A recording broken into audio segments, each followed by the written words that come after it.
Δεν ξέρω που είμαι. Είναι πανέμορφα. Πες ότι είσαι στο Πήλιο, ας πούμε. Είσαι Έλληνας και είσαι στο Πήλιο. Δεν νομίζω να φοβάσαι. Άμα χαθείς πας από το ένα χωριό στο άλλο. Οπότε κάπως έτσι θα φαντασιώνομαι αυτή τη στιγμή. Απλά είμαι στη Γαλλία. Με στείλανε πάλι και το Google Map και κάτοικοι και του Σαμπέρι εδώ πέρα. Για να πάω σε ένα χωριό, πόλη, τι είναι αυτό, το Ζουλιέ, Μπουργκουάν Ζουλιέ. Με στείλανε από εδώ. Τους άκουσα γιατί και Google Maps και αυτοί δεν μπορεί να κάνουν λάθος. Τελικά μεγάλο λάθος.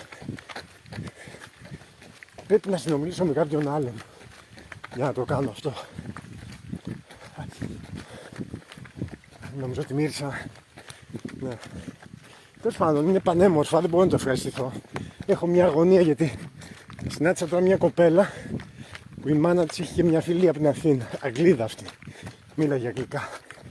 Μου είπε ότι πρέπει να πάω στο Λελπίν, αλλά υπάρχει ένα μονοπάτι. Δηλαδή κάποια στιγμή θα βγω σε μονοπάτι. Ελπίζω δηλαδή να βγω, να το περάσω και να φτάσω 6 χιλιόμετρα είναι. Άρα δεν είναι και τόσο μακριά, αντέχω και χωρίς προμήθειες που έχω βέβαια. Αλλά δεν ξέρω, μπορεί να βγω στην Ελβετία τώρα, δεν ξέρω, μπορεί να βγω. Είναι και αυτό. Μη σας ζαλίζω και το έχετε τα προβλήματά σας, έχουμε και εμείς τα δικά σας που λέγει αυτός ο παραγωγός.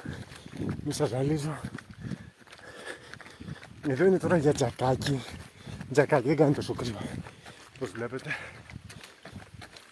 Είναι για άλλη φάση. Αλλά επειδή τα έχουμε ζήσει πολλάκις, Παύλος, κακό σημάδι αυτό, το νήμα. Είπαμε να ζήσουμε κάτι άλλο. Αλλά είμαστε πολύ καλά και αυτό περνάει προς τα έξω.